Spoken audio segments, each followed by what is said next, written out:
Good morning and welcome back to Evita, cooking at the rhythm of my heart. Thank you so much for watching. If you haven't done so already, remember to subscribe, like and share my videos, and activate the bell at the bottom of the screen so you can be notified when I upload new videos. As you know, I'm very passionate about cooking, and as always, I like to put my own twists and things. And today, I'm going to be sharing with you a recipe that I wrote several years ago for my children.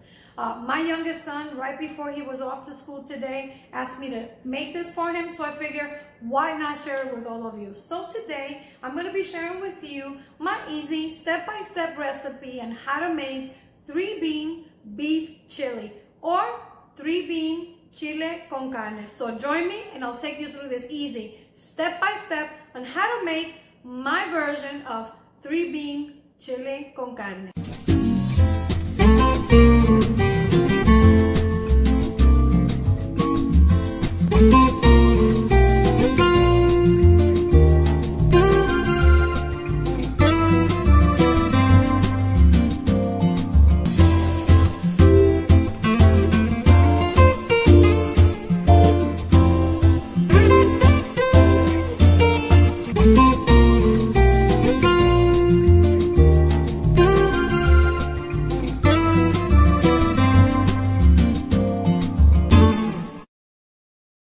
For this recipe, we're going to need some bell peppers diced, Spanish yellow onion diced.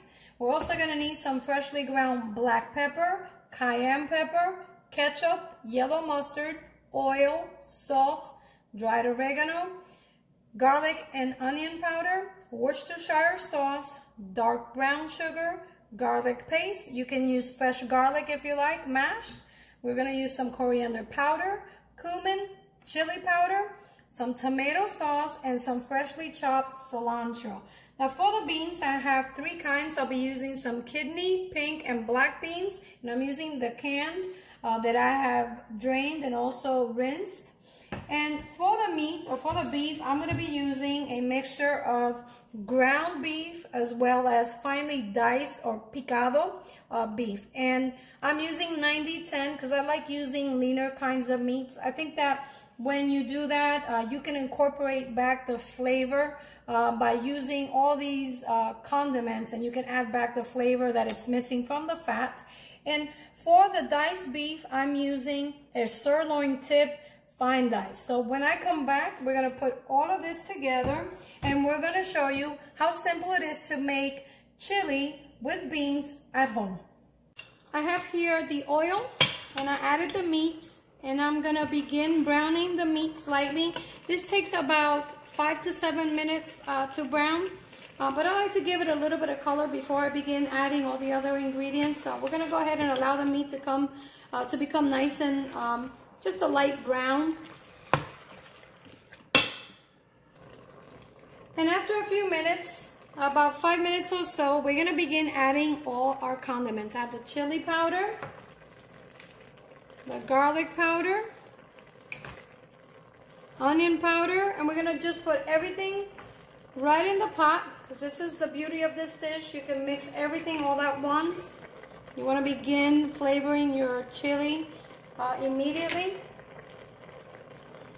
Black pepper, cayenne pepper. This could be an optional ingredient. I always like to add a little bit of spice to my dishes. I'm also gonna add the coriander powder, salt, and I'm going to go ahead and stir very quickly. Next, I went ahead and I added the sugar, mustard, garlic paste, and ketchup, and we want to stir just to combine. Smells amazing already. It's delicious. I can't wait. Now I want to add my Worcestershire sauce, and we're stir. And finally, the tomato sauce, and we're going to go ahead and stir that in. And we're going to continue cooking our chili for about half an hour. So we're going to set this aside, allow it to cook on high, and I'm using the Instant Pot to cook it, but you can use any deep pot you have at home. And we're going to continue cooking it for the next half hour until our meat is nice and tender. After cooking the chili or the beef for about half an hour on medium-high heat, we want to go ahead and stir in the peppers and the onions. And we want to mix it. And we also want to go ahead and reduce the heat to low at this moment, at this time, because we don't want it to begin sticking to the bottom of our pot. And we're just going to mix it. Because we use the lean meat and we use the sirloin tip beef, this is going to cook very quickly. It doesn't take that long because we use a tender cut of beef for this recipe. And once we stir that, we want to go ahead and begin adding our beans to the chili. And we're going to continue cooking it for about 5 minutes just to get those flavors combined with the beans. I'm going to cover the pot, but I'm not going to seal it. This is a pressure cooker, so I don't want to seal it. I'm just going to allow it to cook for the next 7 to 10 minutes covered on low heat, just to allow all those flavors to marinate. Okay, the chili's ready for the tasting. Go ahead and stir it and grab a spoon. I'm going to check to see if it needs to be adjusted for seasoning.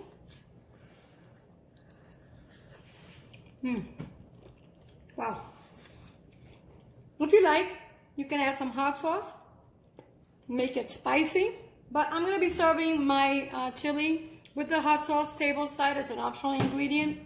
Well, if you like, you can make this a double batch, and I suggest you do, because this chili tastes delicious the day you make it, but it tastes even better the next day as leftover or the following day. So now we're going to go ahead and add the fresh cilantro, and our chili is ready. Now, depending on the cut of beef that you use is how long it's going to take for the chili to cook, so just keep that in mind. This one took anywhere, I believe it took about 45 minutes to an hour to make. All right, check it out. There is my 3-bean chili con carne. And of course, this is the consistency that I like, but if you like, you can add some beef broth or even vegetable broth, just so that you can make it, juicier or runnier. If you're gonna serve it with rice, you might wanna have a little bit more broth to it. I'm gonna be serving mine with some green scallions, some sour cream and cheese, and of course I'm also going to be baking some potatoes, because this chili is delicious served with a baked potato.